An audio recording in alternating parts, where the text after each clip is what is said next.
አሁን ይሄ ምን ይባላል? ራስን ማጥፋት ታንቆ መሞት ነው። ሌላ ምን ይባላል? መቼም አቆላምጠን አንተ ነው። እሺ በምን ምክንያት ልንለው እንችላለን? ያው ተስፋ በመቁረጥ ነው።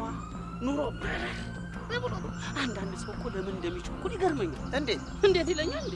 ተስፋ ቆርጦ መኖር እንደሚቻል ለምን ካንተ እንደማይማር ነው። እኔ ተስፋ ቆርጫለሁ እንዴ? ደብና አርገና ተስፋ ባልቆርጥ ኖሮ በቀን ካቲካላን ትግፍ ነበር። ሰካራ በል እንዴ! እኔማ ሰካራም የምባል ሰው አይደለም። ያው ትንሽ ለመዝናናት ያክል አልፎ እባክህ ሁሉም ሱሰኛ እንዲህ ነው የሚለው። ሱሰኛ ነኝ ብሎ ለራስ መንገር በጣም ነው የምትፈሩት። ደግሞ ሱሰኛ ነኝ ብላችሁ ለራሳችሁ ካልነገራችሁ መቼም አታቆሙ። ይሄው ከዚህ ነጥለ ተምሩ። ከዚህ ማለት አቆይ እኔ አሁን ጠጪ የምባል ሰው ነኝ? ቀላል ጠጪ ነህ? እንደውም ንገረኝ ካልከኝ እስከ ዛሬ ድረስ የጠጣው ካቲካላ ቢገደብ የጦር መርከብ ያንሳፈፋል።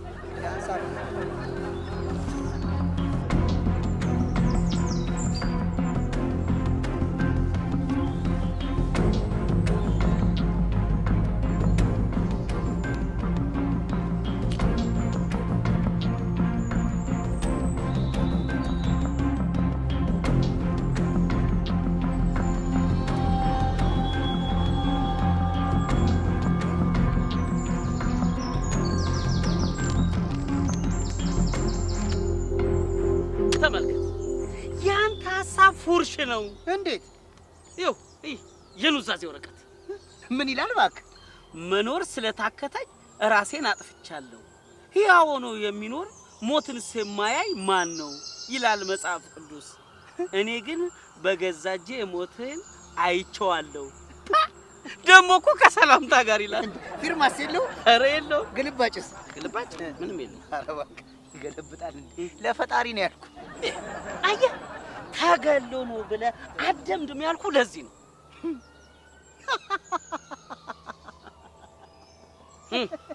ምን ነው ይንቁናል እኮ ይንቁናል። እናማ ይንቁናል እኮ ከፍተኛ ንቀት። በእነሱ ድድብና ልክ እኮ ነው እኛንም የሚያው። አሁን እኛ ተገድሎ ነው ብለን እንድንደመድም ነው አይደለ? ወይኔ ናሆም የማንም መሀይም መጫወቻ ነው። ይሄ ልጅ አስክሬኑ ለከፈው እንዴ? ባይ ምንድን ነው የምትለው? ይኸውልህ ደስ አለኝ። ይሄ ልጅ ራሱን አጥፍቶ አይመስለኝም። እንዴ በምን አወቅ? ከመሞቱ በፊት ደውሎልህ ነበረ አይደል? አንደኛ ሆን ብለው ገለው ከሰቀሉት በኋላ ይመስለኛል ይሄን ደብዳቤ ጽፈው ኪሱ የከተቱት። ሁለተኛስ? የምን ሁለተኛ? አንደኛ ብለህ ከጀመርክ ሁለተኛ ብለህ መቀጠል ይቀራል። ይቀጥላ። ሁለተኛ ተመልከት፣ ከ3 እና ከ4 በላይ የእግር ኮቴ አሻራ ይታያል ነው። አየህ ለምን መሰለኝ እንዲህ ነው ምናምን እያልን ራሳችን ላይ ስራ እናበዛለን። በቃ ታንቆ ነው ራሱን አጥፍቶ ነው የሞተው ብለን ሪፖርት አድርገን አንገላገል። ለምን ሲባል? እንዴት ለምን ሲባል? ልጁ መሞቱ ሳያንስ ለምን በከንቱ ደሙ ፈሶ ይቀራል? ስማ እኛ እኮ ደሞዝ የሚንበላው የሰው ልጅ ህይወትም ደምም ላብም በከንቱ እንዳይፈስ ነው።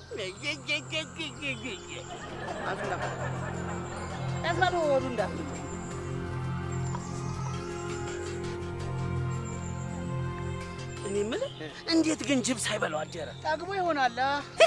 ጅብ ጠግቦ ያውቃል? ጅብ እኮ አይጠግም። ምን ነው አንተ ጅብ ጀለስ አለኛል? እንዲህ ስታወራ እኮ ስለ ጅብ ጠንቅቀህ የምታውቅ ነው የሚመስለው። ቀላል አውቃለሁ። እድሜ ለናሽናል ጂኦግራፊ ጠንቅቅ አድርጌ ነው የማውቀው። ኧረ በእናትህ ዝም በል። አላውቅህም እንዴ? ምንድን ነው የምታውቀው? ናሽናል ጂኦግራፊ እያልክ ቶም ኤንድ ጄሪ ስታያር እንዴ የምታድረው? ምን ነው አንተ ግን የእሱ ቤት ሪሞት እጄ ላይ ነው አልክ?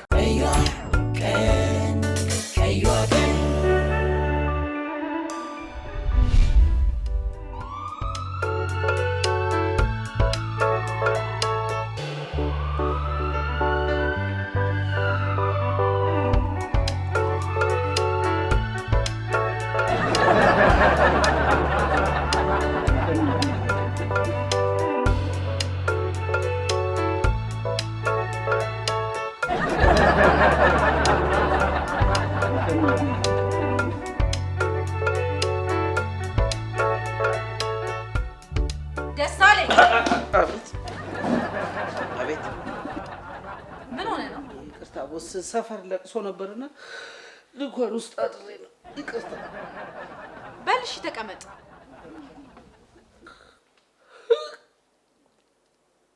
ኮፊ ነገር ጠጥተና ችግር የለም እንተኛ አይ እንቀጥል በነገራችን ላይ ሟች ማንበብም ሆነ መጻፍ አይችልም እንዴ እና ኑዛዜው ማን የጻፈውን ፈልጎ ማግኘት ያንተ ስራ ነው እሺ ቦስ ሌላው ሟች ብዙ የወንጀል ኬዝ የነበረበትና በቅርቡ ከእስር የተፈታ ወሮ በላ ነው መተዳደሪያው ወንጀል ስለነበር ቋሚ አድራሻና ቋሚ ስም የለውም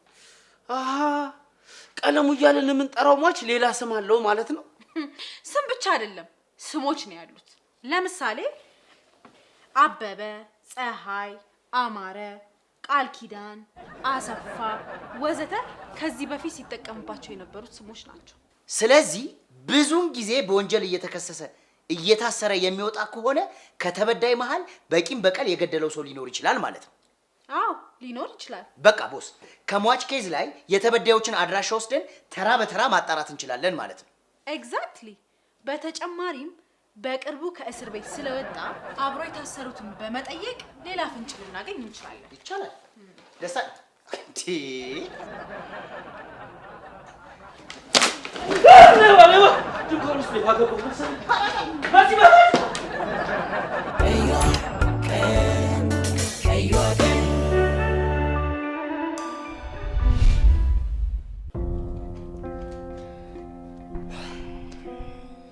እሺ ምን አድርጎ ነበር የከሰስከው የወንድሜን ጥርስ አውልቆ ገንዘቡን ዘርፎት ግን ምን ዋጋ አለው ባመክሮውን በመክር ተለቀቃሉ ወንድሜ ግን በገዛ ሰፈሩ ላይ መደፈሩ አንገብግቦት ተሰደደ ለምን ተሰደደ ምን ያድርግ ስነ ልቦናው ተጎዳ ሞራሉ ተሰበረ ተዘርፎ ተደብድቦ ጥርሱ ወልቆ እንዴት ቀና ይበል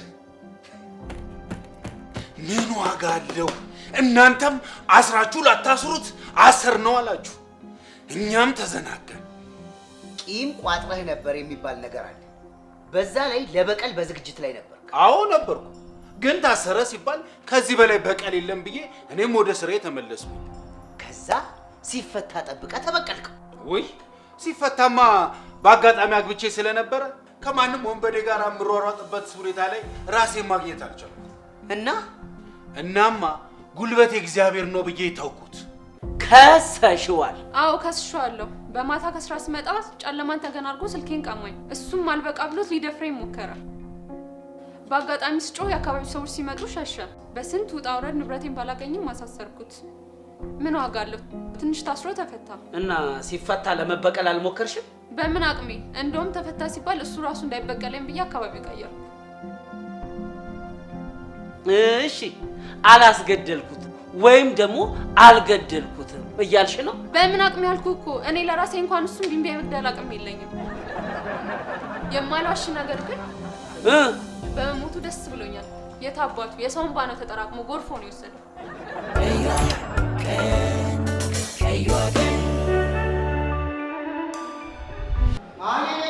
ደስ አለ አካሄዳችን እየተሳሳተ እና የተቀሩትን እንተዋቸው አዎ መስመራችንን መቀየር አለ አየህ በድሏቸው ከሰውታል የተባሉ ሰዎች ሊገሉታቸው ስለዚህ ወደ ማረፊያ ክፍል መመለስ አለ ደሮም ብያለሁ ግብረ አበሮቹን ብናስጨንቃቸው የሆነ ፍንጭ አናጣው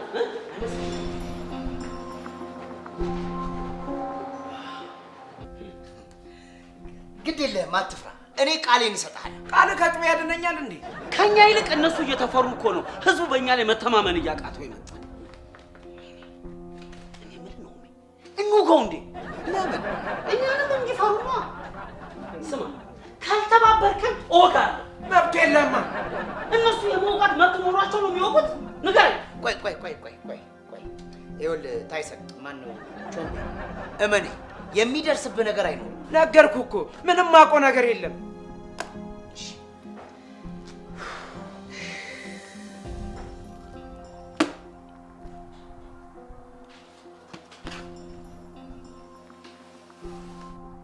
እንዴት መሰለ ውስጦኜ ነገረኝ ጀማ እንዳለው ነው ማን ነው መሪያቸው ዱኩላው ነው ትንሹ ትልቁ አብሮ ይሰራሉ ሊወጣ ሲል አዘጋጅቶ እየጠበቁት ነበር ምን መላው ይጥፋህና ምንድነው መላ ስራ ነው ስራ አትበል አፉ ሞልቶ ስራ ይላል እንዴ ውንብድና ስራ አይደለም ወንጀል ስማ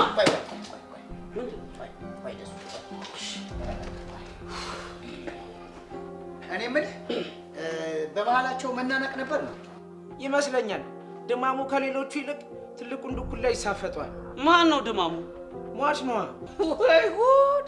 አሁን ደግሞ ድማሙ ሆነ። እሺ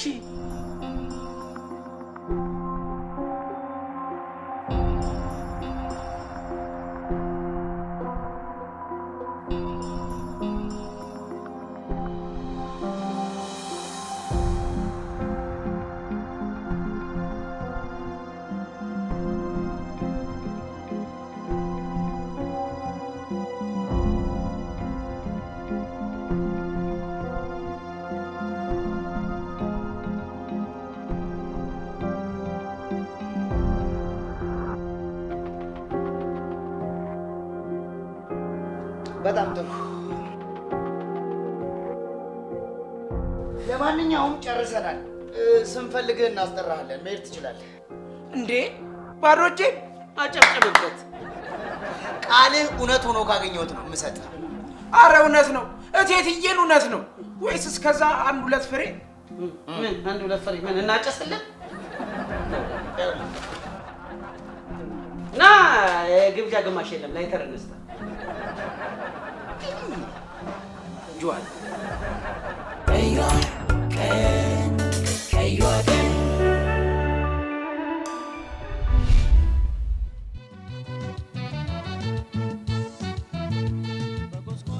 በጧት የሚመጡ ይመስላል። እንደውም የዘገየን ነው የሚመስለኝ። እንዴ አታጥጩ ባለሊት ልጁ ሰው አልሰማህም እንዴ?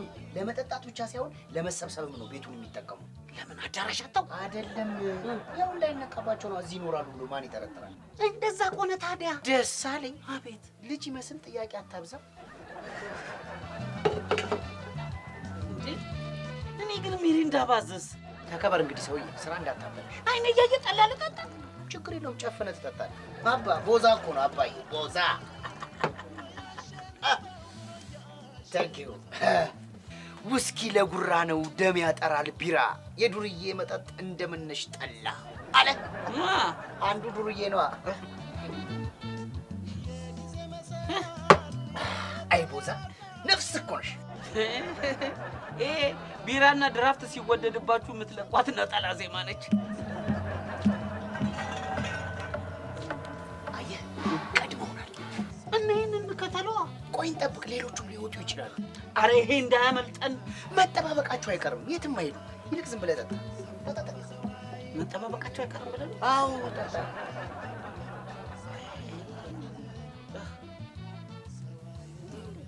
አባ አንተ ኮሶ እንኳን እንደዚህ አይመርም።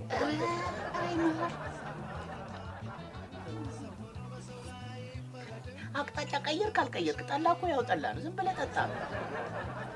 መጥኔ ጊዜ ለሚጠጡት። ለማንኛውም ውስጥ ያሉትን ቼክ አድርጊያቸው። ዝም ብለህ ጠጣ።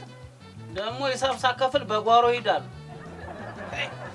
አይ ነው ማያስገባኝ ቦታ የለ።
የታል ነው ምቀኛ? እስከ ዛሬ ድረስ መጠጥ እንደሚያስደስት ለምን አልነገረኝም?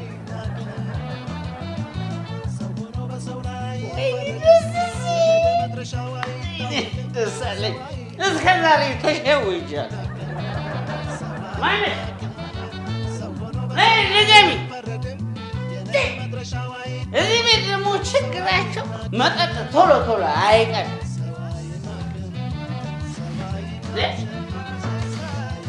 ይቺ ደግሞ ዛሬም ልጨቀጭቀን ባሉ አቤት አቤት አልክ። እሺ ስራ እንዴት ነው? የምን ስራ? ስራ ምን ያደርጋል? ልብስ ያቆሽሻል። ጎሽ እሺ የት ናችሁ?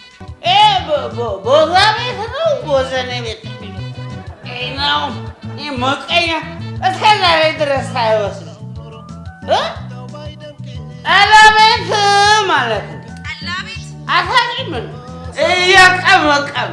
እየቀመቀምን ስራውን ትታችሁ? እሺ ወጥተህ አዋራኝ። ቆይ አሁንስ እንዴት ነው? ይሰማል?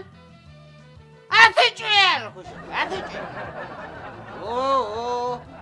ጠላ ቤት ነን አልኩሽ እኮ። ቆይ ስራ ልትሰሩ ነው የወጣችሁት ወይስ ጠላ ልትጠጡ? ክፉ ሚስት ይመስል አትጨቃጨቂ። እንዝናናበት አልክ። ቆረጫ ምን እዚህ ከደሞዛችን እንጂ ከእድሜያችን ላይ አትቆርጪ። አታስፈራራኝ አታስፈራራኝ አለች ዘፈኑ። ታለቃለች ዘፈኑ ይቆየኝ። የምፈልገው ሰው ገብቷል። ዝጊ ዝጊ ዝጊ። ቆይ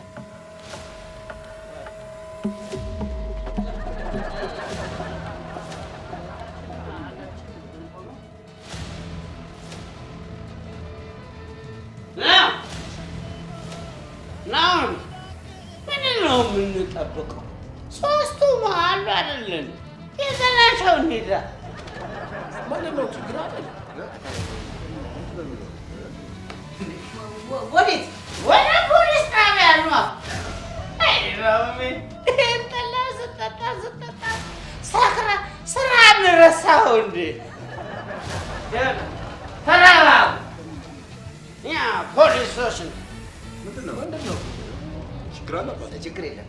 እዚህ የመጣ ነው ብዙ ስም ያለው ሰውዬ ሞቶ እናንተን ስለጠረጠርናችሁ ሳታውቁ ልንሰልላችሁ ነው። አንተ ሰካራም ችግር አለ ወይ አባቴ? የለም ምንም ችግር የለም። አንተ ዝም በል። ምንም መደባበቅ አያስፈልግም። የሰላይ አሰላይ የተሰላይ ድራማ መስራቱ ትተን ሂሳባችንን ከፍለን በሰላም እንውጣ። ተነሱ። አትነሳ አንተ መላጣ።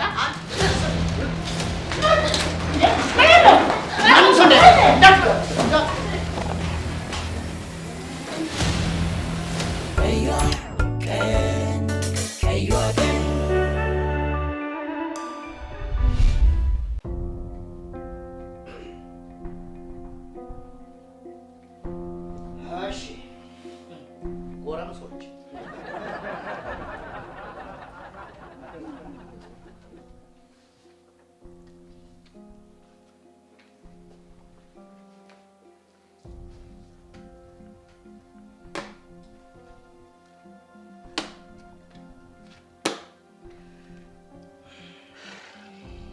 እሺ፣ እስኪ የህይወት ታሪካችሁን አጠር አድርጋችሁ ጻፉ።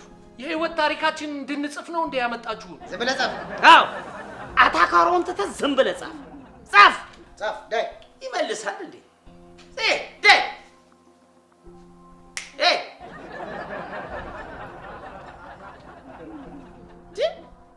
አንተ ደግሞ ምንድን ነው የምታስበው? ማትሪክ መስሎት ይሆናላ። ጻፍ እንጂ። አልጽፍም። ለምን? የኔ ህይወት ታሪክ አንድ ልክ ብቻ አይበቃውም። ተው እባክህ። ተኖረና ተሞተ የሚል ታሪክ ይዘህ አንድ ሉክ አይበቃውም ትላለህ? ጻፍ ዝም ብለህ። እሺ እርስዎስ ለምንድን ነው የማይጽፉት? የለኝም። ምን የህይወት ታሪክ? አዎ የህይወት ታሪክ የለኝም። ግድ የለህም። የት እንደተወለድክ፣ መቼ እንደተወለድክ፣ የት እንዳደግ። መቼ አደገ? ይሄ የተወለደ ራሱ አይመስለኝም። ጻፍ። የህይወት ታሪክ የለኝም ይላል እንዴ? ስምንም ቢሆን ጻፍ። ጻፍ ጻፍ ጻፍ። እንዴ ለምንድን ነው ከልለህ የምጽፈው? እንዳይኮርጁኝ ነው እንዴ ስምህ? ታዲያ መኮረጅ የለመደ ሰው አሻራህን ቢያገኝ ራሱ ይኮርጃል። ይኸውላችሁ የምትጽፉት ነገር ከ3 መስመር ማነስ የለበትም፣ ከ5 መስመር መብለጥ የለበትም። ዳይ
ንገረኝ፣ ማን የጻፈው? አላውቅም።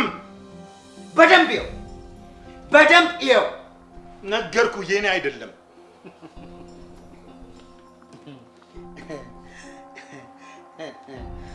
እኔን አትሸውደኝም።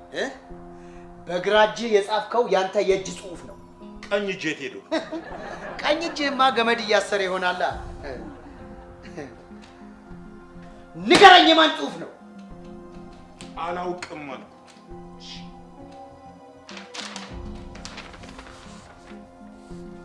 ከዚህ ጋር አመሳሰል።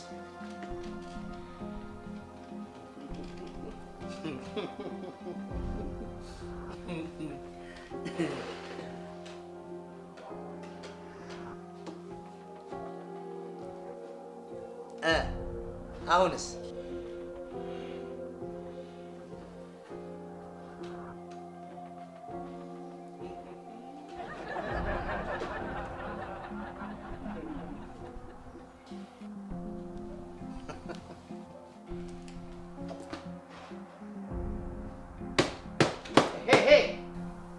እሺ፣ ለምን ጻፍከው? እባክህ ራሱን ያጠፋው እንዲባል። እሺ፣ ማን የገደለው? ትልቁ ድኩላ። ለምን? በቃ አንድ ገራሚ ስራ ተሰራና ነፃነት ከትልቁ ድኩላ እኩል መካፈል አለብኝ አለ። ማን ነው ነፃነት? ሟች። ወይ ጉድ! አሁን ደግሞ ነፃነት ሆነ። ይገርማል። ስለዚህ ነፃነት የትልቁ ድኩላን ጥቅም ስለተቀናቀነ ተሰዋ። አዎ፣ ትልቁ ድኩላ በስልጣኑና በጥቅሙ የሚመጣን ሰው አንድ ሰከንድ እንኳን እንዲተነፍስ አይፈቅድለትም። ይሄ ነው። እኔ እኮ የህይወት ታሪካችሁን ጻፍ ስት ለምን ፈልጎት ነው ብዬ ጨነቅ ብሎ ነበር። ለካ አንተ ልታመሳስለው። አንበሳ እኮ ነው። በቃ ስላስደሰትከኝ የፈጀው ይፍጅ ልጋብስ። ምን እኔ አልፈልግም። ለአንተ እኮ ነው። ይኸው ናኦሚ፣ እንደ ትናንቱ ግን ጠጣ ብለህ እንዳታስቸግረኝ። እኔ አልፈልግም። አይ መጠጣት እንዴ! ገና መች ስራችንን ጨረስን? ይኸው ጨረስን አይደል እንዴ? ቀሪው ስራ እኮ የፍርድ ቤት ነው። የኔ ወንድም ገዳይ ተብሎ የተጠረጠረው ነው የተያዘው። ገና አስገዳዩ ይቀረናል። ማ ትልቁ ድኩላ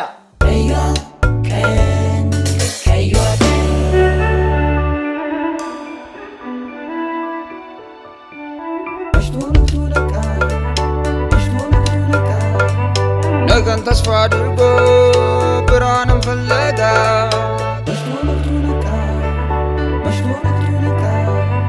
ቀኑን ሊጀምራት ጀንበር ሳትሄድ ጠልቃ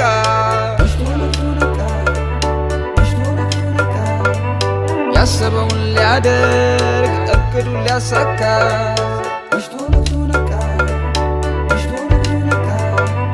መሽቶ ነቃ